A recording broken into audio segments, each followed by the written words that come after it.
18 जून की सुबह गूगल कर्मचारियों के इनबॉक्स में एक मेल आया। ये कोई सामान्य मेल नहीं था। इसमें उस शख्स की वापसी का ऐलान था जिसे आज की एआई की दुनिया में सबसे ज़हीन लोगों में गिना जाता है। एआई की दुनिया में उस आदमी का नाम बेहद अदब से लिया जाता है और वो नाम है नोआम सजीर।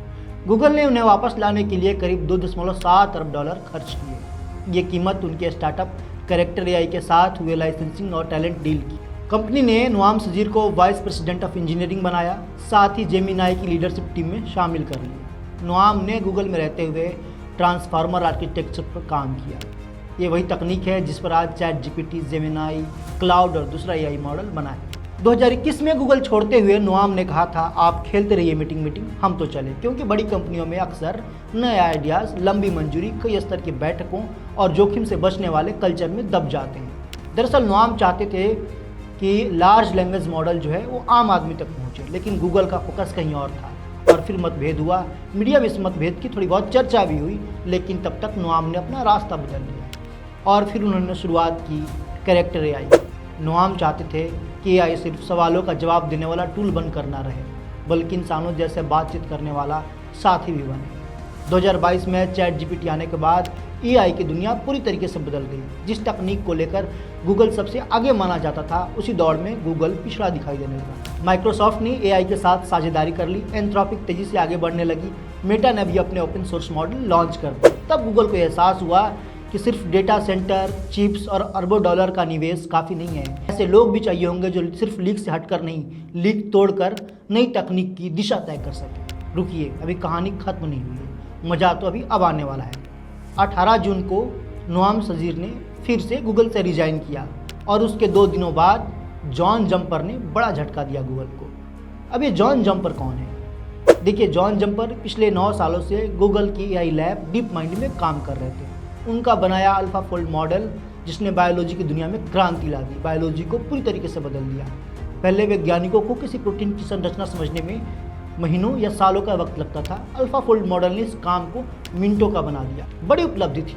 तो जम्पर को 2024 में नोबेल सम्मान से भी नवाजा गया। लेकिन नोबेल जीतने के कुछ समय बाद ही जॉन जम्पर ने गूगल छोड़ने का फैसला किया। और जम्पर अकेले एंथ्रोपिक नहीं गए, अपने साथ 2 और लोग भी ले गए। वो 2 लोग कौन थे? जोनास एडलर और अलेक्जेंडर पिट्जेल। ये दोनों जेमिनाई के सीनियर रिसर्चर, सामान्य लहजे में कहें तो स्टार रिसर्चर थे। ये दोनों जॉन जम्पर के साथ चले गए तो फिर निवेशकों के दिमाग में खतरे की घंटी बजी। 18 मई को अल्फ़ाबेट का स्टॉक $104 यानी रिकॉर्ड हाई पर था। 22 जून को अल्फ़ाबेट गिरकर आ गया $362 के करीब, यानी करीब 5 हफ्ते में $269 का मार्केट कैप साफ हो गया। अल्फ़ाबेट एआई इंफ्रा पर करीब $190 अरब का निवेश करने वाला है। लेकिन ऐसे टैलेंटेड लोग जब छोड़कर चले जाएंगे तो इस बड़े निवेश को ज़मीन पर उतारेगा कौन? इधर एआई के अंधी दौड़ में सब कुछ ठीक नहीं चल रहा है। चैट जीपीटी का मार्केट कैप 50% तक टूट चुका है। चैट जीपीटी 5.6 देरी से आने वाली है। जेमिनाई 3.5 देरी से आने वाली है। ग्रॉक 5 के भी आने में देरी है। हर नया फ्रंटियर मॉडल जो जून में आने वाला था वो खिसक कर चला गया जुलाई और अगस्त में। 90 के दशक में माइक्रोसॉफ्ट का दुनिया में बोलबाला था। उसमें माइक्रोसॉफ्ट के पास दुनिया के सबसे कुशल लोग थे। उनमें से कुछ लोग गए और उन्होंने इंटरनेट की तस्वीर बदल दी। उसके बाद नेटस्कैप, सन माइक्रोसॉफ्ट, फिर गूगल जैसी कंपनियां आई। आज सवाल वही है, क्या गूगल इस दौर में उसी स्थिति में पहुंच गया है जहां कभी माइक्रोसॉफ्ट था? क्या गूगल इस दौर का माइक्रोसॉफ्ट है? भारत में जितनी भी आईटी कंपनियां हैं, टीसीएस, इन्फोसिस, एचसीएल टेक, विप्रो, एलटीआई, माइंट्री, ये सारी कंपनियां गूगल का सर्विसेज, गूगल के टूल इस्तेमाल करती हैं। अगर गूगल से देरी होती है तो उन्हें एंथ्रोपिक का सर्विसेज लेना होगा और इसका असर software development, AI services, IT outsourcing तक पर दिखाई दे सकता है।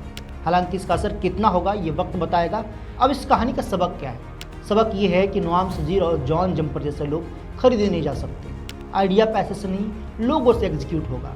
एआई की अगली लड़ाई सिर्फ पैसे की नहीं है, ये लड़ाई प्रतिभा, रिसर्च और सही लोगों को अपने साथ बनाए रखने की भी है।